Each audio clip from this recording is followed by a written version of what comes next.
Assalamualaikum warahmatullahi wabarakatuh. Perkenalkan, nama saya Siti Nurwahyuningsih dengan nomor NIM 2030110013.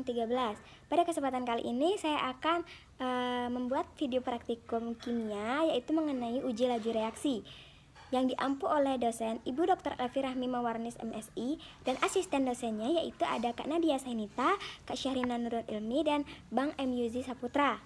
Nah, tujuan pada praktikum kali ini yaitu untuk mengetahui faktor-faktor yang mempengaruhi laju reaksi. Adapun teori dasar yang harus kita ketahui, yang pertama yaitu ada konsep laju reaksi. Di konsep laju reaksi ini ada reaksi kimia. Reaksi kimia adalah suatu proses di mana zat-zat baru, yaitu hasil reaksi, terbentuk dari beberapa zat aslinya yang disebut reaksi. Nah, laju reaksi didefinisikan sebagai laju pengurangan konsentrasi molar salah satu reaksi atau laju bertambahnya konsentrasi molar salah satu produk reaksi dalam satu satuan waktu. Lalu ada hukum laju. Di hukum laju ini ada konsentrasi dari reaksi, yaitu rumusnya XA ditambah YB menjadi produk. Nah, lalu ada orde reaksi, ada juga teori tumbukan. Lalu ada faktor-faktor yang mempengaruhi laju reaksi. Adapun faktor-faktornya, yang pertama yaitu ada konsentrasi. Konsentrasi mempengaruhi laju reaksi karena banyaknya partikel memungkinkan lebih banyak tumbukan, dan itu membuka peluang makin banyak tumbukan efektif yang menghasilkan perubahan. Lalu faktor yang kedua yaitu ada luas permukaan sentuh. Nah, di luas permukaan sentuh ini, pengaruh luas permukaan sentuh terkait dengan mudah atau tidaknya partikel-partikel bereaksi untuk bertemu. Apabila luas permukaan sentuh bertambah, maka partikel lebih mudah bertemu sehingga jumlah tumbukan efektif akan meningkat. Lalu yang ketiga ada suhu. Suhu terkait dengan nilai energi kinetik partikel. Apabila suhu dinaikkan, maka energi kinetik partikel akan bertambah. Dengan demikian, partikel akan memiliki energi kinetik minimum besar dari energi aktivasi. Ini menyebabkan jumlah tumbukan efektif bertambah sehingga laju reaksi meningkat. Yang keempat yaitu ada katalisator. Katalisator adalah zat yang ditambahkan ke dalam suatu reaksi dengan tujuan meningkatkan kecepatan reaksi. Nah, yang kelima ada tekanan dan volume. Di peningkatan tekanan akan memperkecil volume akibat adanya peningkatan tekanan dan jumlah tumbukan menjadi bertambah. Volume yang lebih kecil mengakibatkan jarak setiap molekul menjadi lebih berdekatan. Lalu yang terakhir yaitu ada pengadukan. Akibat adanya pengadukan, reaksi akan dapat berlangsung lebih cepat.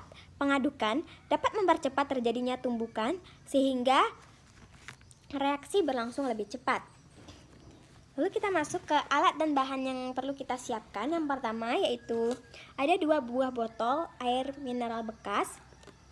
Lalu ada air panas,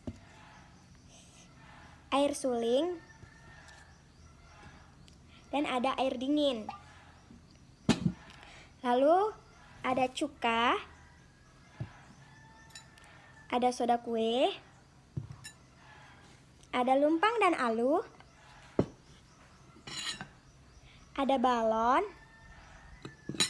dan yang terakhir yaitu ada jas cool. Mari kita masuk ke prosedur percobaan. Kali ini kita masuk ke prosedur percobaan. Kali ini percobaan yang pertama yaitu kita sediakan 2 buah botol. Yang pertama berisi air panas sebanyak 75 ml dan ini air dingin sebanyak 75 ml. Lalu langkah selanjutnya yaitu kita masukkan jas cool ke dalam balonnya.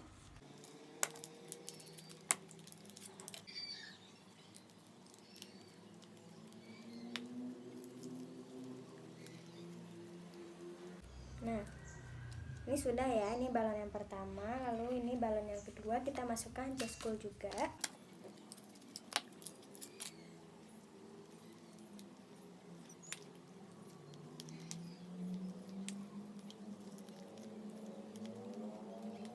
Nah, jika sudah seperti ini, kita masukkan ke mulut dari aqua ini.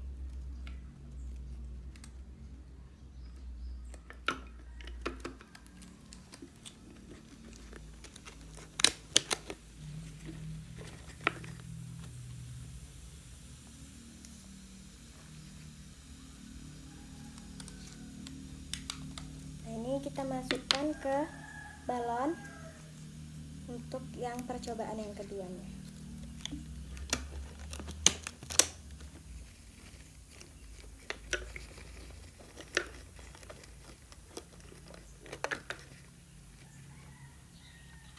Kita lihat reaksinya.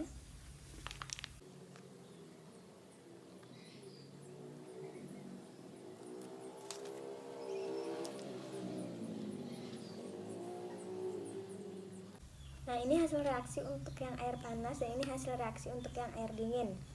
Di sini terlihat bahwa balonnya lebih besar ke yang air panas. Sedangkan untuk balon yang di air dingin dia menghasilkan balonnya kecil ya.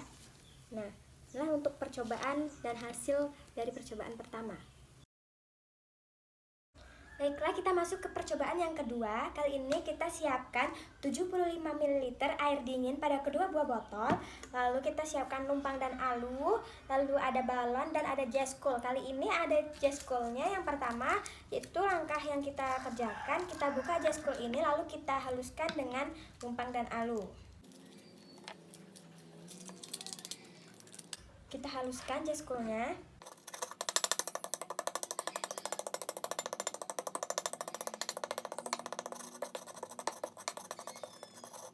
Nah, ini sudah halus ya. Kita masukkan jeskul yang sudah halus ini ke dalam balon.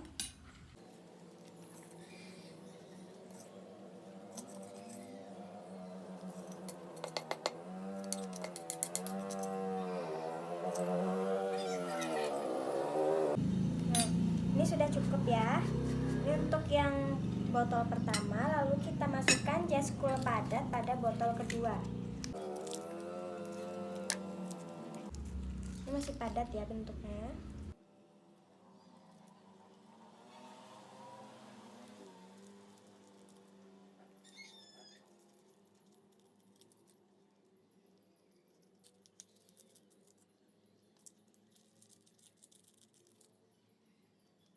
Kemudian langkah selanjutnya yaitu ini untuk yang kita gerus tadi atau kita giling. Nah, ini untuk yang padat ya. Kita lekatkan ke mulut botol.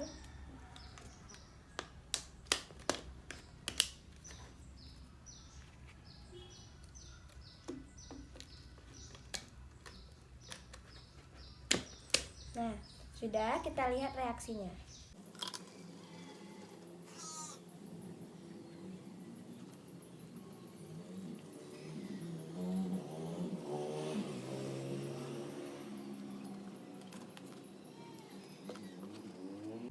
Nah, inilah hasil dari yang dihaluskan dan ini jeskul yang padat.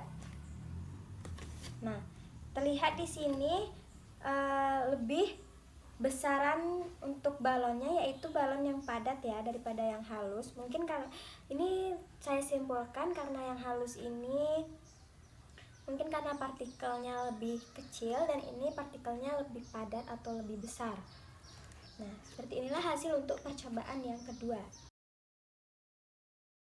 Baiklah, sekarang kita masuk ke percobaan yang ketiga. Kali ini kita siapkan 2 buah botol kosong. Yang botol pertama akan kita masukkan 20 ml cuka dan botol kedua 40 ml cuka.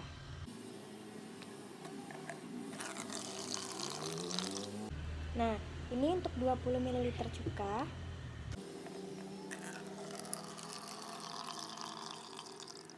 Nah, ini untuk yang 40 ml cuka. Nah, di sini ada perbedaannya ya.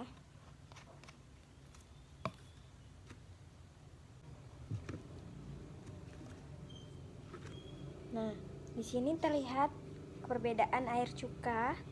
Lalu kita samakan. Untuk botol pertama kita tambahkan air. Kita harus samakan ya. Nah, ini sudah sama untuk ketinggian air dan cukanya.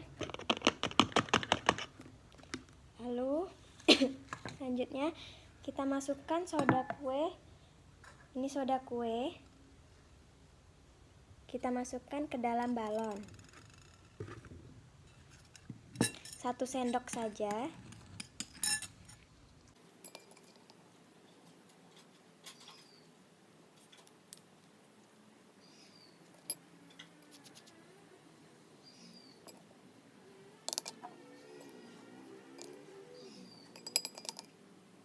Nah, ini sudah 1 sendok ya, segini.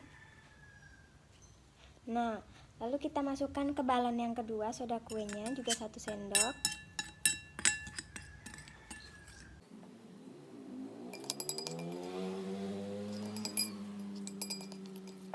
Karena ini bolongannya kecil, jadi kita sedikit-sedikit.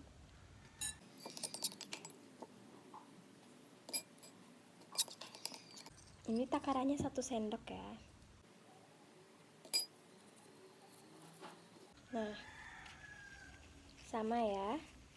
Ini takarannya 1 sendok dan ini juga 1 sendok. Nah, lalu ini botol kedua tadi dan ini botol pertama. Kita rekatkan ke mulut botolnya.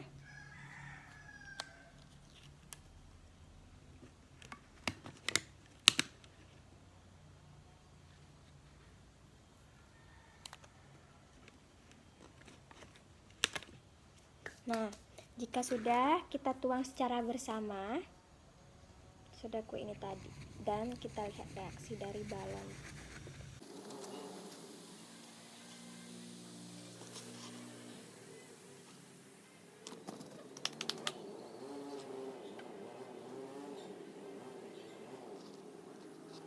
Nah, inilah hasil dari reaksi yang ini, yaitu pencampuran dengan air, dan yang ini yang pencampuran dengan ini tidak ada pencampurannya. Nah, di sini terlihat yang lebih besar balonnya. Jika terlihat dari mata, yang balon inilah yang lebih besar ya. Yang balon yang dicampur dengan air yang lebih besar. Nah, inilah hasilnya. Baiklah, untuk kesimpulannya dari percobaan pertama, yaitu antara air panas dan air dingin, maka yang lebih besar untuk laju reaksinya yaitu pada air panas. Lalu untuk percobaan yang kedua, yaitu antara jas cool yang dihaluskan dan jas cool padat, maka berdasarkan percobaan yang sudah saya lakukan, yang lebih cepat laju reaksinya yaitu malah yang padat ya. Nah, lanjut kita ke percobaan yang ketiga. Untuk larutan cuka, di sini yang lebih cepat laju reaksinya yaitu cuka yang dicampur dengan air. Nah, disinilah hasil percobaan dari yang sudah saya cobakan. Nah, mungkin hanya itulah yang dapat saya sampaikan pada video praktikum kali ini. Banyak salah mohon dimaafkan. Saya akhiri, terima kasih. Assalamualaikum warahmatullahi wabarakatuh.